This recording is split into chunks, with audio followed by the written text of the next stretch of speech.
Internet to a psychologist's casual review, and today we're going to be reviewing a text I found very interesting and fundamentally important, which is Schizoid Factors in the Personality.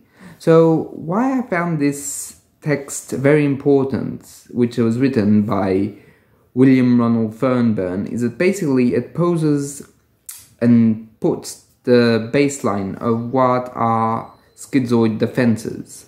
So what he meant by it, because he found that in this article that there are lots of patients that don't correspond to other psychopathologies at the time of writing in the 40s. So he started wondering, what was it all about? How was it really going on? So he came up with the idea of a schizoid defense, meaning a defense through withdrawal, intellectualization, and detachment from the relationship. He does state at the very beginning of the article that basically these people are really capable of insights because they're so focused inwards.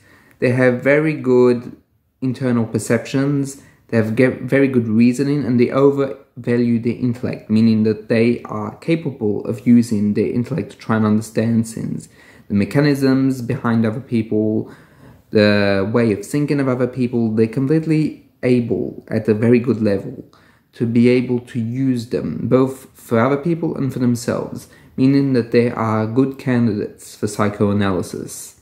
So he goes on to say that we should not think of schizoid defenses as a unified bunch, meaning that I think that he would be against what it has now become in DSM, which is a very restrictive personality disorder. He felt that it was more a spectrum. He doesn't use that word. That word is very modern, but he uses the word groups. He feels that there are different types of groups, and it can range from, for example, the histrionic personality having some schizoid defenses, and he feels that in every hysterical, even though we don't use those words anymore, there is a core of a schizoid defense. He feels that there is the same within obsessional people.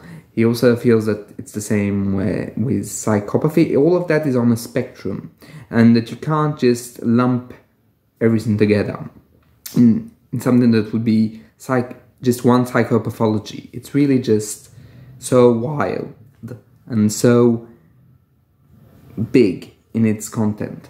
So what made this article very interesting is that for Fairbairn, everyone has schizoid defenses, but some people use them much more, are much more withdrawn. And according to him, it's because of abuse and neglect in childhood, meaning that they could not connect to a full parent, to a real person, a true object. And those people that could not connect basically went back in withdrawal. He says that basically it's a stage where the infant cannot accept the other person as complete, because it would be too complicated, too frightening, too painful. So he has to regress to what he calls an ego mouth. So what does that mean? Which is an interesting and very rare concept to have. So for him, basically, the child, because he can't go through the relationship, is going to go to a stage where basically it's more about taking in, about something more simple, like sucking the breasts of his mother, meaning that he absorbs the content, the good things. He is profoundly absorbent, and he has the good things within himself. And that's much less frightening as a relationship than it would be if ever he had a more evolved relationship. So he says that basically the schizoid defense is going back to an ego defense, of going back to that ego mouth. And I found that very interesting. It's very psychodynamic and very Kleinian in its ilk, but it's a very interesting concept.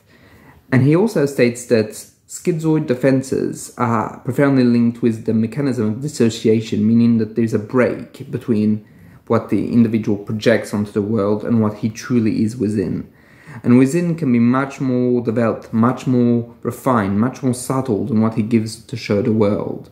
And in a way, he adopts a role, and Fairbairn is very good at explaining what type of role the schizoid can develop. And those roles range from professional to personal to even family roles. And the schizoid can demonstrate exhibitionism, which basically for Fairbairn is not like he's going to show any sin of his genitals or anything like that, of any sexual extent whatsoever, but he's going to show an extroverted facade, what Jungian psychoanalysis would call persona, and which I'm going to go forward. Even though Fairbairn makes a very clear statement that he does not believe in Jung's topology, I think that this concept marries itself very well with the role that the schizoid might adopt.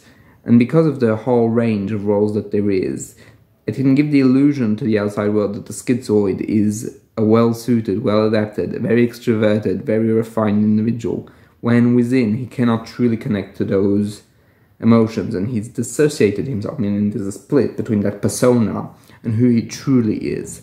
There's also not that much to be, how can I say, stated about the fact that there is that split, because for Fairbairn, the idea would be to reunite both of them, but because we're not at the point where Winnicott has theorized a false self, he doesn't use those words, but I think that we can make a connection because basically the ideas are so similar. There's another thing that I found very interesting and very, very thorough in this article, is that basically he states that we are all in a way dissociated, that for him even like the superego or sleeping are forms of dissociations, are forms of schizoid defenses. And I found that very interesting as a fairy, as a new metapsychological fairy, meaning as a fairy under fairy. I found that very interesting, even though it's not the main way of seeing things in psychoanalysis. It still I found was wonderful and very, very interesting. I was really digging this article while reading it. And basically, there's also a whole aspect of the schizoid personality that he says is basically, it goes from a continuum. So it goes from very evolved people that have a facade and that don't let it go, to people that, like schizophrenics, that truly like withdraw within themselves and don't truly interact. And he also states that there is another like very unconscious reason to it. It's because the schizoid is afraid of love. Because in normal relationships, let's say, the child integrates that the love given to the mother or the father or the primary caregiver is something beneficial for both him and the caregiver, which in turn is going to create a positive spiral of interactions. However, and the hatred is going to be repressed because that's the destructive side, and that's the side that people don't necessarily want in the relationships, including the caregivers. Even though it's important for them to accept a bit of destructivity from their infant, it still has to get repressed at some point, more or less. But he says that the problem with the schizoids is that they've integrated the inverse. They've integrated basically hatred is going to destroy, but their love for the primary caregiver is also going to be destructive, because the primary caregiver in the schizoid defenses and in the schizoid personality has often been neglectful, violent, or abusive, meaning that the schizoid needs to withdraw. They can't go outwards, and basically they've started to feel that if both hate and love are destructive, well, they might as well just focus themselves on hate and repress the love and detach themselves from the love and just let the hate do what it does. And in a way, also that gets expressed and even detached in a certain way, because hatred is also so destructive that the schizoid doesn't want to deal with it either. So often it's easier to just cut everything, to like, let's say, burn the land between them and others in order not to have an emotional connection, because it's so complicated, it's so risky for them, for the other. And he does state at the end of his article that some schizoids have been known to have antisocial behavior and sometimes can be fanatical or even outright fascistic, because they're so detached and removed that they don't even care anymore, and that they've interiorized that they can only give hatred. And that's something that I found very interesting. However, I don't think that there's necessarily a direct correlation, but I think I see what he means when he says that, because basically when you can't give love, when you can't feel that you're loved and are loved, and that all those positive, fundamental and beautiful interactions can take place, or what's left to bond but hate.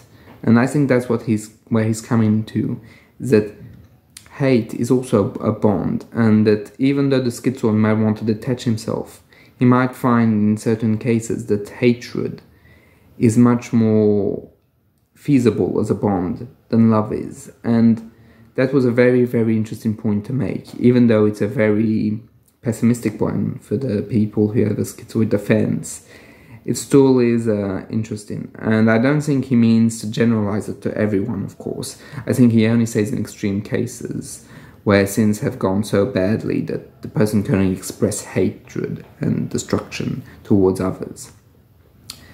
And he does state on a positive side that those people are good candidates for psychoanalysis, which does imply that basically they can be helped through psychoanalysis and with psychoanalysis, which is an important thing to state, because I think that that's very important to think that those people can have help and care and be fundamentally on a positive spin.